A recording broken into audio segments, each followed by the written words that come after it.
the reason why I say men are responsible for everything is because we are in the leadership role, and this is a responsibility that God put on men. So you believe that there's no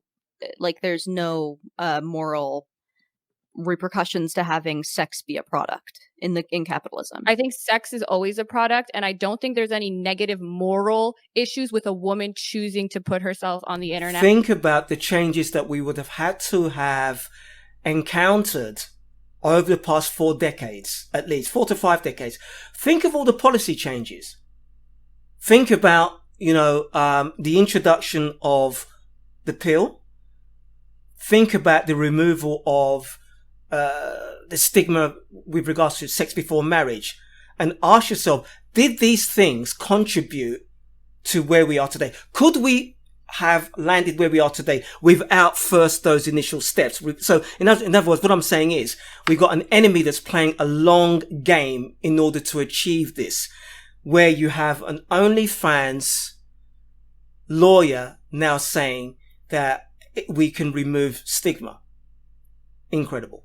Just because you allow other people to object. Okay, so if sex becomes a product in one facet of life, like on OnlyFans, it becomes a product in capitalism in general. But what happens when we normalize OnlyFans and when we normalize hedonistic pursuit, that does start to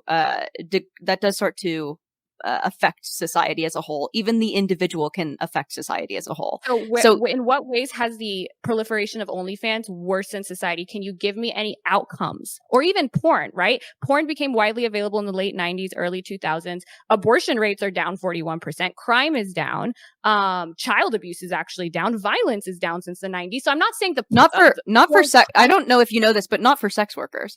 So for sex workers, all of those things are still very, very high. They're still very, very high, but OnlyFans is safer. And I think that a part of the thing that is true. Less safe, I would say what's making things less safe for sex workers is legislation like SESTA FOSTA or any type of legislation that affects the ability of sex workers to do their job. Again, with Jasmine Jafar, I'll give her one thing. She has this ability to sound really smart and appear to make very, very strong arguments, but it's not until you dissect them line by line by line. You see, every one of the supposed positives, i.e., abortion has gone down, and the other points that she mentioned there, what she doesn't realize, of course, is that in general, birth rates have gone down.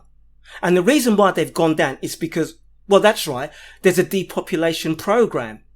So, but you see, she attributes the abortion rate gone down because society is just more advanced. Economists have done their due diligence and realized that when you have a society that has an advanced economy, women will choose not to become wives and mothers, or certainly will delay having children till much, much later, putting a burden on the growth of the aging population. And as I said before, that's going to have catastrophic effects. If you're one of these women out there who are doing OnlyFans and you're doing sex work and you think, I'm going to be fine in later years, they're going to take the money off you. When government realizes that you in your 60s and 70s are a burden, they will find all sorts of creative ways to tax you, to tax your wealth. And if you want to see what happens to older people, have a look at some of these clips. This was in Sydney. This was at the news.com.au. Here we go. And the headline reads, hundreds of elderly people in limbo with Wesley mission to shut down Sydney care homes, right? And in detail, it says hundreds of aged care residents will be forced to move on after their facilities closed down in Sydney because of staffing issues. So already we're seeing the narrative now. Society may not have the resources even to cope for an aging population. One of the scary things are also, and this is now, Germany, they're a lot further down this dystopic line, basically. There's a situation where the aging population is now in the majority, such that, get this, an undertaker reported that, he's performing funeral services now for elderlies where nobody's turning up. So this goes back to what I was saying earlier about, hey, who do you think is going to become? Do you think your friends are going to be there? The friends you had when you were in your 20s and 30s, do you think they're going to be around? That's the reality, isn't it?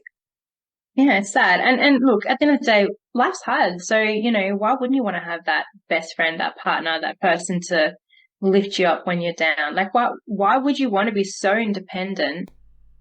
That's the reality. And you know something? I think that's just the tip of the iceberg. I literally think that's the tip of the iceberg. When you become a burden to society because there simply aren't enough young people to make the country productive enough, they will simply erase you. It's as simple as that. They will find creative ways to erase you quickly as well. So I don't think that legislation. I would never advocate. I'm not saying you believe in the legislation. I would never advocate to get rid of it. As far as Jasmine's concerned, and remember, she's only 28 years of age. With all due respect, this isn't an attack on her, but this is just merely an observation that the younger generation do not realize that they're being manipulated.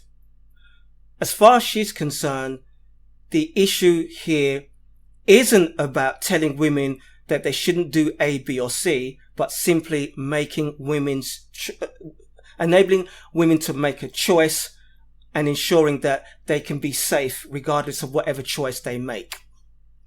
That's essentially what she's saying here.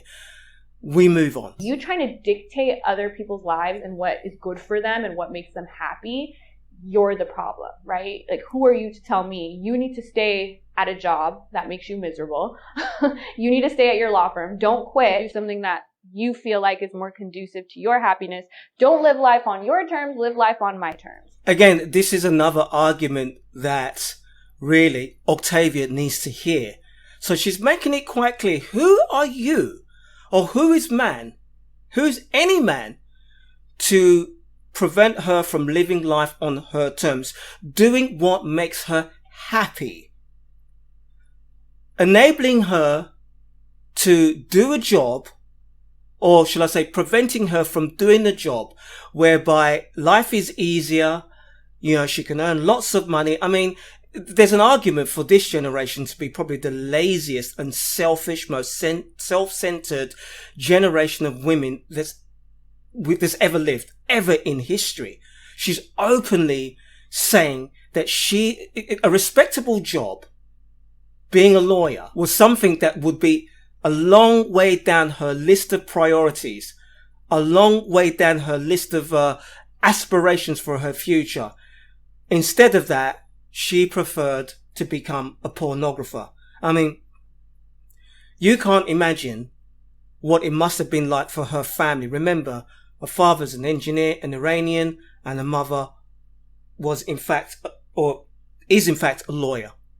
We move on. We're going to hear a lot more from Jasmine Jafar. And once again, I want to reiterate, this is not attack on her, but simply she represents a mindset today that is synonymous with women who are way beyond men being able to dictate terms, way beyond men simply being able to set an example, way beyond men simply being able to say, listen, if you don't adopt a more traditional mindset, we will shame you, and shaming you means that you'll be left to the wayside. They don't care. They simply don't care. And they don't need to care because they're earning the bag. I'm happier this way, and I'm going to do what makes me happy. Great childhood. Both parents in my life, very close with both of them. No sexual abuse, nothing like that. Nothing. I'm sorry, I've had to, cartoonize the picture because it's rather explicit. But in this clip, what we do is we have a look at the privileged life that Jasmine grew up in. Oh, I wasn't even allowed, like my parents, I mean, they were just strict. Like even now if I go home, like I can't be out all night. Like I have to be home by like midnight. Right.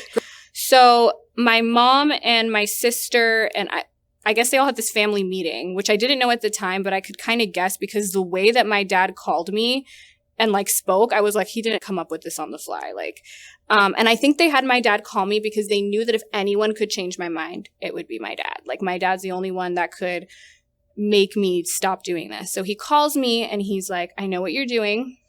Very disappointed in you. I don't know why you're doing this because this is for people that come from X background. This is for people that have, don't have money, don't have a good family. Clearly somebody got in your head and someone's a bad influence on you because obviously you would never choose to do this. You just don't know what you're doing. But you know what? It's okay. Just stop now. Donate all the money to charity. I think on that one, they might have been fine, even if you don't want to. I mean, look, you've got to feel for her father. If you're in your 40s, 50s and you've got a daughter that you have sacrificed, certainly your 20s, 30s and your 40s in order to give them the best possible start in life. And they turn around and tell you, well, out of choice, they're going to do pornography. And this is where, for me, when I hear dozens of stories like this, I realize that this is a generational behavioral change that's happened by way of a very, very sophisticated attack. And certainly of recent, the current guise of that attack has to be social media, has to be technology. I believe there's a good reason why, we were all locked down in 2020, because that was when this platform, OnlyFans, managed to gain its greatest number of subscribers. And I believe that that number is growing exponentially. But there were changes in our society, certainly in the intersexual dynamics between men and women, that changed forever. And OF not just been the only platform, but if you look at, for example, dating apps, if you look at Instagram, the ability to fashion that which was so important to women, or is so important to women, and that's attention and validation, to such a degree, to such a potent level, that it becomes almost like an addiction. Because essentially, that's what this girl is exhibiting. She's exhibiting signs of being addicted to this. So much so that all rationale. And I suppose what's worse is she's able to capitalize off of it as well. Much like a drug dealer would capitalize, except the difference here, the dangerous difference is it's not criminalized. So again, the argument back to Octavia, which Andrew Wilson was trying to make so vehemently in his debate with Octavia, was that to say that men haven't done what they could to try and push back is simply nonsense.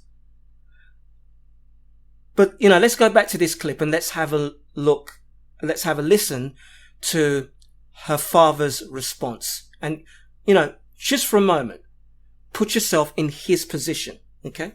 But he's like, donate all the money to charity, stop now, and go back on the right path. But like in the right accent, like, go back on the right path. And I'm like, and I just remember sitting there listening to him, and I was just like, no.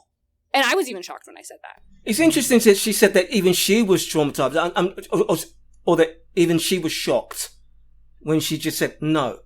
And I think that this is the cognitive dissonance that I was talking about. Because, and she actually does admit that she does feel a certain amount of guilt as to the hurt that she caused her father. And yet, the pull to continue on with what is really degenerate behavior was so strong, it didn't matter to her what her father felt, or her family, or the shame to community, or even her race.